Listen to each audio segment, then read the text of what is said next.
A very good morning, friends. I hope you're all doing safe and healthy. Well, in the previous video, I started my series on a very practical oriented topic, and that is what you call SCA, a service concession arrangement. And today in this particular video, in the part number 2, I am going to talk in terms of the features of SCA. But before I talk in terms of the features of a service concession arrangement, let me first of all tell you, this is more like a litmus test. When you look at a particular arrangement which is entered between a grantor as well as an operator, the first thing which you see is that the obligation which the operator is actually discharging is supposed to be a public service obligation. So basically it is the obligation of the government, which is the grantor in this case, but it is being discharged by the operator. Now, when you bring any particular arrangement within the scope of IFRIC 12, now I would say that there are two inputs. One is, I would say, looking at a litmus test, which is like looking at certain basic features of the arrangement, that is that particular arrangement fulfilling that particular criteria or not. And then I would say that there are certain very definite parameters which would decide, whether a particular arrangement is within the scope of IFRIC 12. And which I'm of course going to deal in the next video. That in this particular video, we're looking at a litmus test. And in the next video, we're going to look at, the concrete inputs which need to be met before you say, yes, it brings into the ambit of this particular, you can say, IFRIC 12. So let's look at, first of all, what are the most common kind of features which a particular arrangement would fulfill. And I would say, yes, on the very apparent front. Mind the words, on a very apparent front, I would say, yes, it falls under IFRIC 12. But simply meeting these features is not supposed to be a concrete conclusion that it is within the scope of IFRIC 12. As I said, there is a particular concrete inputs given in these IFRIC 12 which tells me whether it falls under this particular IFRIC or not. Let's, I think, look at the common features of an SCA in this video. CA final के लिए जो बच्चे अपनी तैयारी कर रहे हैं मई 22 और नवंबर 22 के लिए, उनके लिए शुरू होने जा रहा है CA फाइनल के लिए योद्धा बैच।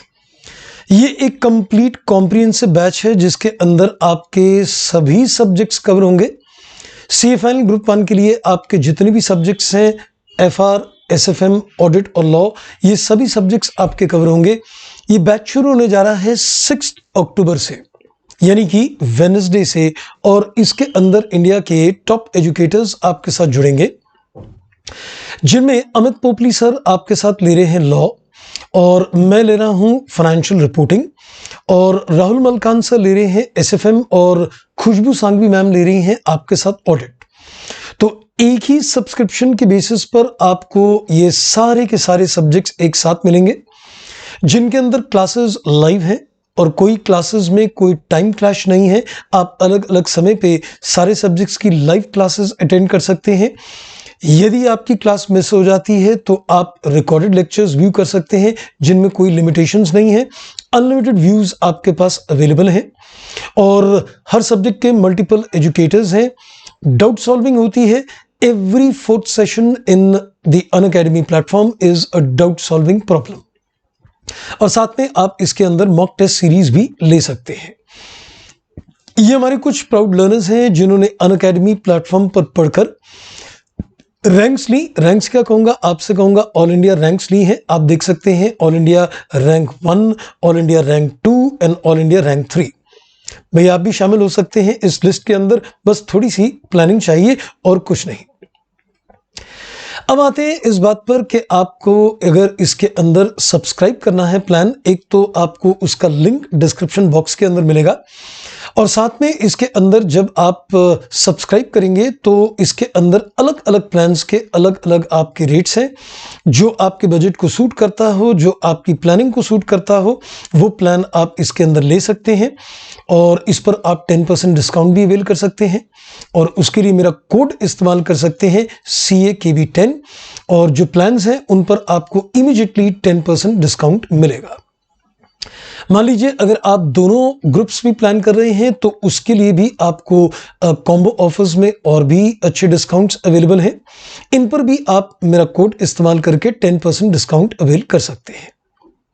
तो भाई इंतजार किस बात का है, फटाफट से प्लानिंग कीजिए और अपने एग्जाम्स की तैयारी को मजबूत कीजिए। आइए let's crack it. Well, you can see that the common features which I am discussing with you is also stated in terms of IFRIC 12. Now there are basically, you can say, almost like a 4 common features which you will see when there is a public service obligation being discharged by the operator. The feature number 1, the party that grants the arrangement. If you remember in the previous video, I said the government has got the onus of a public service obligation.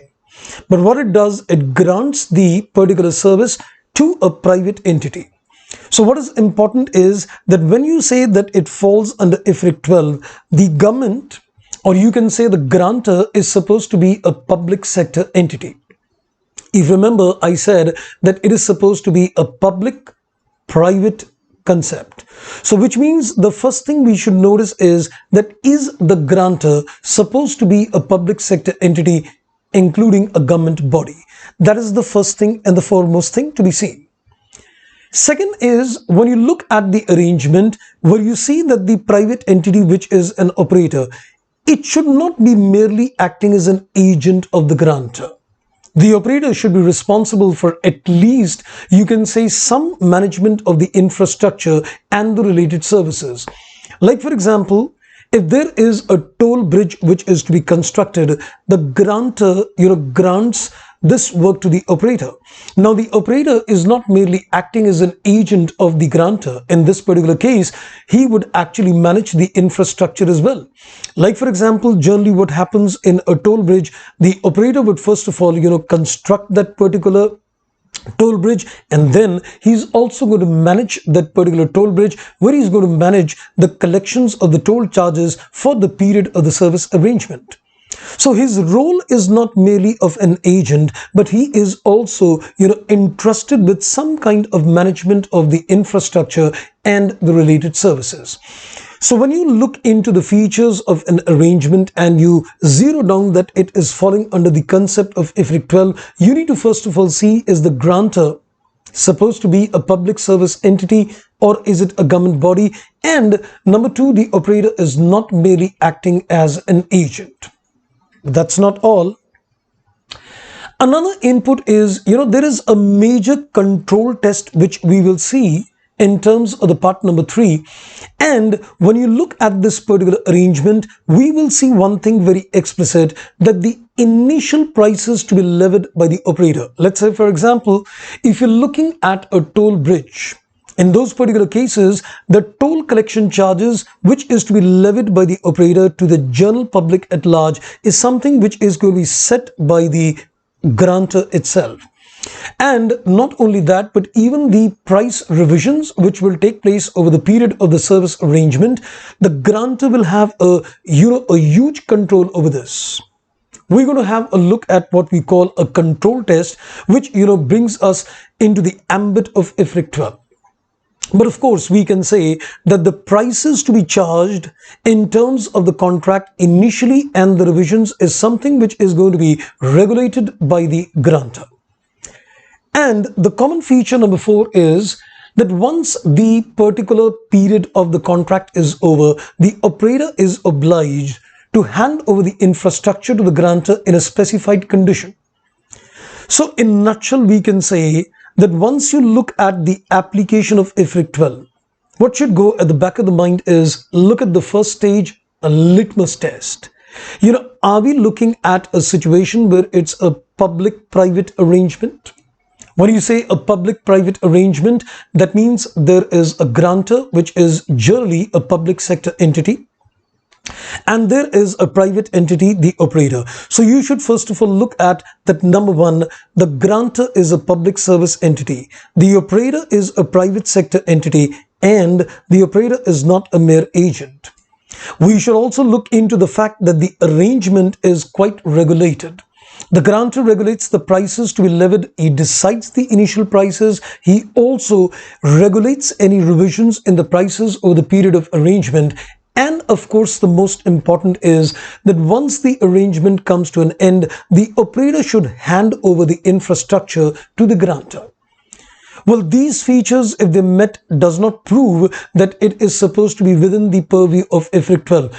I'm again putting it very strong that this is merely a litmus test which will bring a particular arrangement under the purview of this particular IFRIC.